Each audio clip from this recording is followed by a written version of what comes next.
In a small village beside a big forest and a winding river, there lived a young woman named Celia. The village was peaceful, with dirt roads and wooden homes. Most people worked as farmers, shopkeepers, or traders, and everyone knew each other. The heart of the village was a large stone fountain in the square, surrounded by tall oak trees. It was a simple, quiet life, but the villagers loved it. Celia lived in a big house with her father, a rich merchant. They had a lot of land and money. The house had large windows that let in the sunlight, and inside it was decorated with expensive tapestries, golden candlesticks, and beautiful furniture. Celia had everything she could want: bright dresses, jewels, and shoes that sparkled. But in her heart, she wasn't happy. She wanted more than this life. She didn't want to just sit at home, wait to marry, and live in luxury forever. She wanted adventure. She wanted excitement. She wanted something that would make her feel alive. Her father, a kind man, worked hard at his business. He cared for her deeply, but was often busy, so he didn't notice how restless Celia had become. He was proud of his daughter's beauty and the way people admired her. Celia's long, shiny hair and graceful smile made her the most talked about woman in the village. Many men in the village admired her, but Celia knew how to use her charm to get what she wanted. She loved the power her beauty gave her. Though she was always polite and charming, Celia's mind was filled with thoughts of leaving the village, of finding something more exciting than the life she led now. She didn't want to marry a man just for the sake of comfort and wealth. She wanted someone who would make her heart race, someone who could give her what she truly craved. One day, as Celia was walking along the road near the blacksmith shop, she saw a young man working with iron. His name was Julian. He was tall, strong, and had hands covered in soot from the work he did. Julian had grown up in the village, and unlike Celia, he didn't have much money. His family was poor, and they worked hard to make a living. Julian worked in the blacksmith shop, making tools, horseshoes, and other things for the people in the village. Celia had noticed him before. She had seen him in the market. His dark eyes focused on his work, his muscles flexing as he swung his hammer. His strength was something she admired, but he was so shy, always keeping to himself. Celia was used to the attention of others, but Julian never seemed to look at her the way the other men did. He wasn't looking for someone like her, and that made him all the more interesting. One afternoon, Celia walked by the blacksmith shop, and Julian saw her. He stopped working for a moment to watch her pass. Celia noticed him looking, and for the first time smiled at him. Julian felt his heart race. He quickly looked away, embarrassed. Celia had seen his reaction and felt a thrill run through her. She liked the way she could make him react. The next day, Celia visited the blacksmith shop again. She pretended to be interested in the tools Julian was making. She asked him questions about his work, and Julian, surprised by her attention, explained with a smile. He was kind and eager to share what he knew. But Celia wasn't really interested in the work. She was interested in the way he looked at her, the way he blushed when she smiled at him. For the next few weeks, Celia found reasons to visit the blacksmith shop. She would walk by when she knew Julian would be working. She would stop and talk to him, asking about his work, listening with fake interest.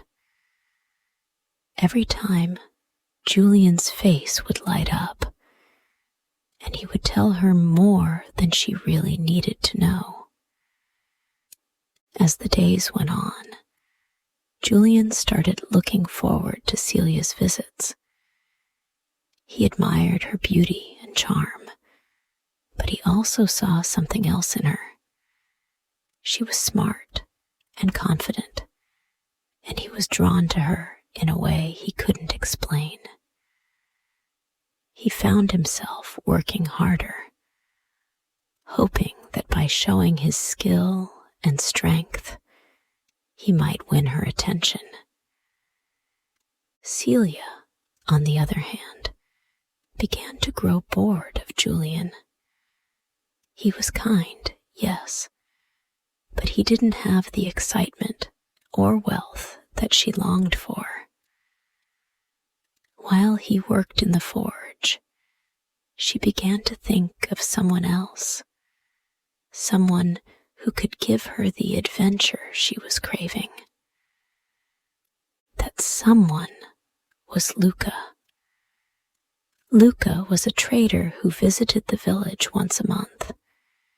He came from a wealthy family and was known for his fine clothes and smooth words. He had an air of mystery about him, and every time he visited the village, the women would talk about him.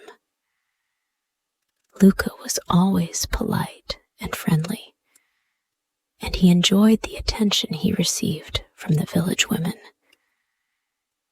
Celia was drawn to him immediately.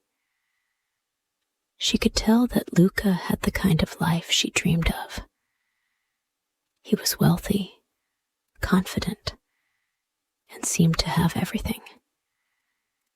He noticed Celia right away, and before long, he was showering her with gifts, beautiful dresses, gold jewelry, and the best food in the village. His gifts made Celia's heart flutter, and for the first time in a long while, she felt the excitement she had been craving. She quickly began to spend more time with Luca, enjoying his company and the attention he gave her. He was charming, always saying the right things, and he promised her a life of luxury and excitement. She saw Julian's simple life in comparison and grew restless again. Julian was sweet and kind, but Luca was everything she had ever wanted. Celia began to divide her time between Julian and Luca, playing them against each other. She smiled at Julian, making him believe that she still cared for him, all the while spending more and more time with Luca. She would tell Julian that she was busy with family matters, or that she had to go to the market. But in truth, she was meeting Luca in secret, enjoying his company and letting him spoil her. Julian continued to work hard, believing that his efforts would win Celia's heart.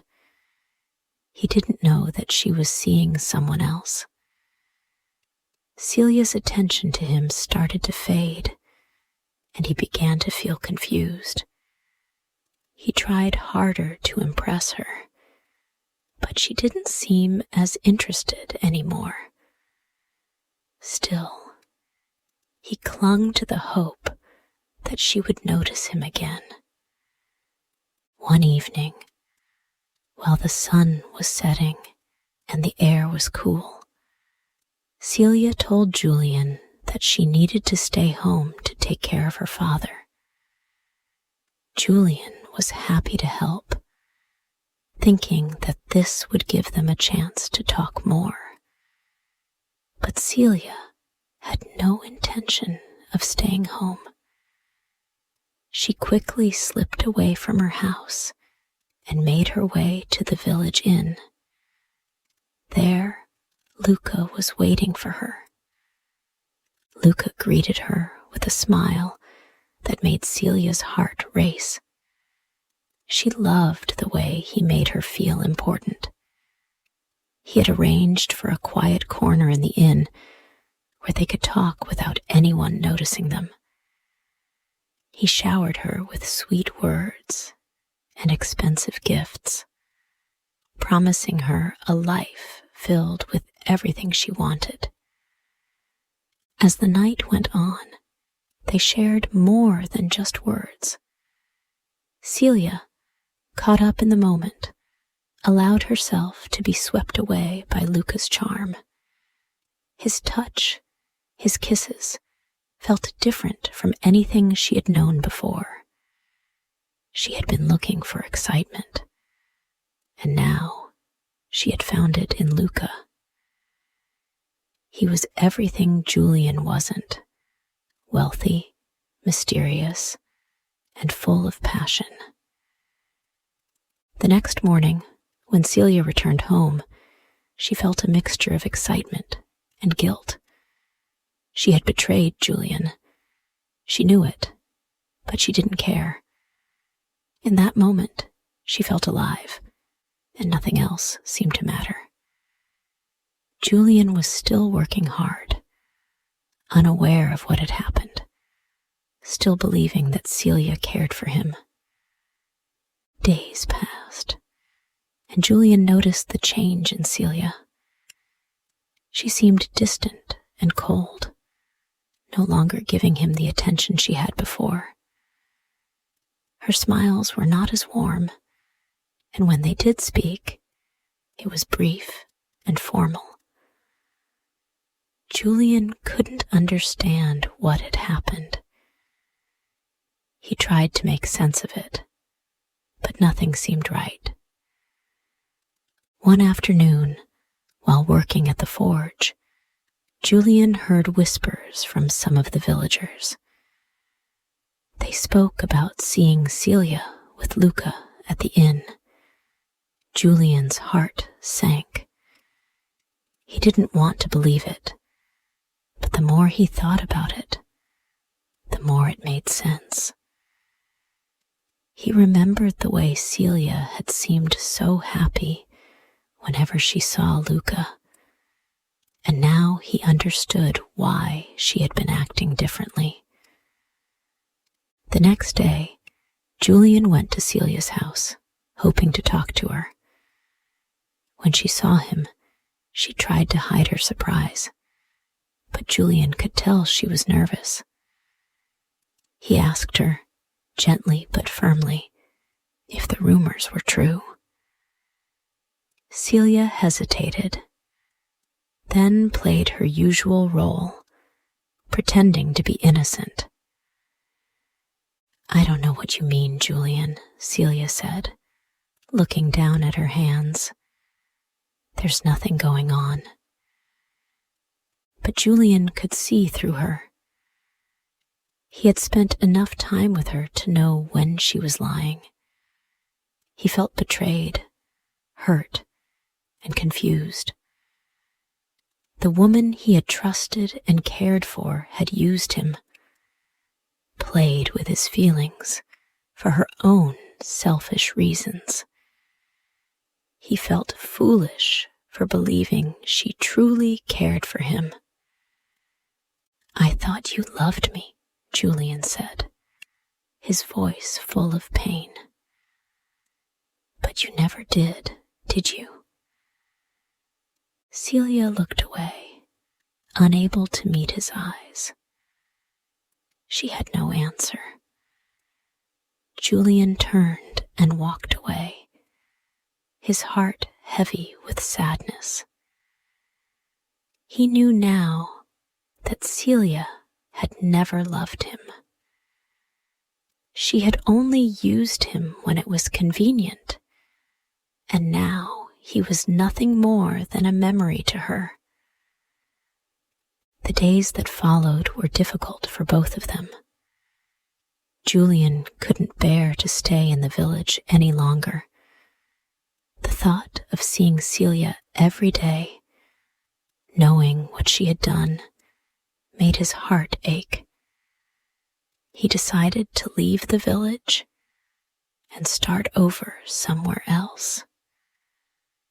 There was nothing for him here now. But before he left, he knew he had to have one final conversation with Celia. He couldn't leave without saying goodbye, even if it was painful. He went to her house late one evening when the streets were quiet and knocked on her door. Celia opened the door and looked at him, surprised to see him standing there. Julian didn't say anything at first. He just stared at her, trying to hold back the tears that were threatening to spill. Finally, he spoke.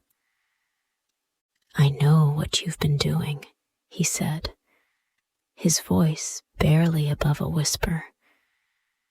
"I don't know why you lied to me, but I won't be a fool anymore."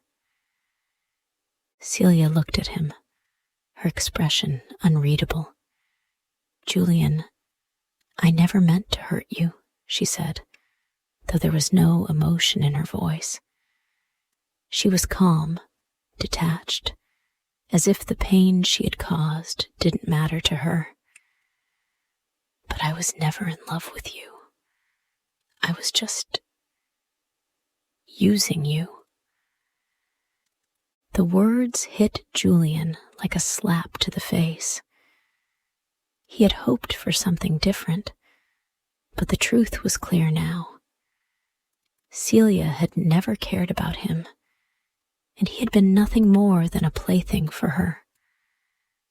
Without saying another word, Julian turned and walked away.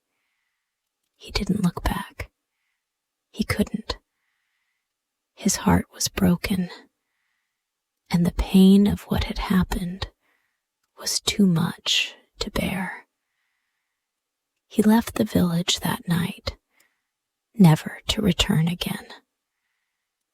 Now that Celia was fully involved with Luca, things weren't as exciting as she had imagined. At first, she had been thrilled by his wealth and the luxury he offered. But as time went on, she began to realize that Luca wasn't the man she thought he was. He was possessive and controlling.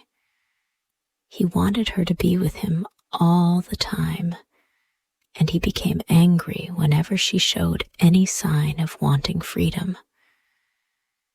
The more she tried to please him, the more trapped she felt. Luca's love wasn't the passionate, exciting thing she had dreamed of. It was suffocating. At first, she tried to ignore the feeling of being trapped, but it only grew stronger. She had chosen Luca because he seemed to be the key to the life she wanted. But now, she was starting to understand that the life he offered wasn't as perfect as it seemed.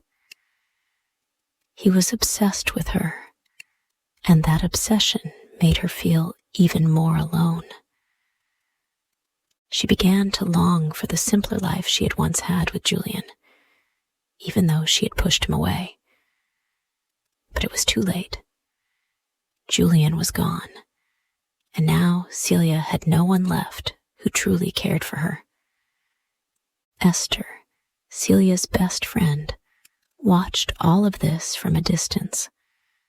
She saw how Celia had changed, how she had grown more distant and unhappy. Esther had always been quiet and reserved, content with a simple life. But she loved Celia like a sister. She had seen the way Celia had used her beauty to get what she wanted, but she had hoped that Celia would eventually realize that true happiness didn't come from manipulation or wealth. One day, Esther found Celia sitting alone by the fountain in the village square, looking lost in thought. She sat down beside her, her hands folded in her lap. "Celia," Esther said softly, "are you sure this is what you want? You've got everything you could ever need. But is it enough?" Celia didn't answer right away. She stared at the water in the fountain, her mind swirling with confusion. Finally, she spoke. "I thought I wanted something more," she said, her voice filled with uncertainty. "But now, I'm not so sure." Esther's heart ached for her friend. "You don't have to be alone, Celia. You don't have to keep running after things that won't make you happy." But Celia only shook her head. "It's too late, Esther. I've already made my choices." As time passed, Celia's life became more and more lonely. She had everything she thought she wanted: wealth, luxury, and the attention of Luca, but none of it brought her the happiness she had hoped for. The life she had once dreamed of now felt like a cage. One day, Celia went to Esther's house, knocking on the door. When Esther opened it, she saw the pain in Celia's eyes. "I don't know what to do anymore," Celia said, her voice breaking. "I thought I wanted everything, but now I'm empty." Esther welcomed her in without hesitation, offering her a place to stay. But Celia knew, deep down, that the damage had already been done. She had used people, hurt them, and now she was left with nothing but regret. As the story came to a close, Celia sat by the window, looking out at the village she had once loved. She thought about the choices she had made, the people she had hurt, and the loneliness she now faced. Her beauty had given her power, but it had also cost her everything that truly mattered. She was alone now, and the emptiness she had once feared was all around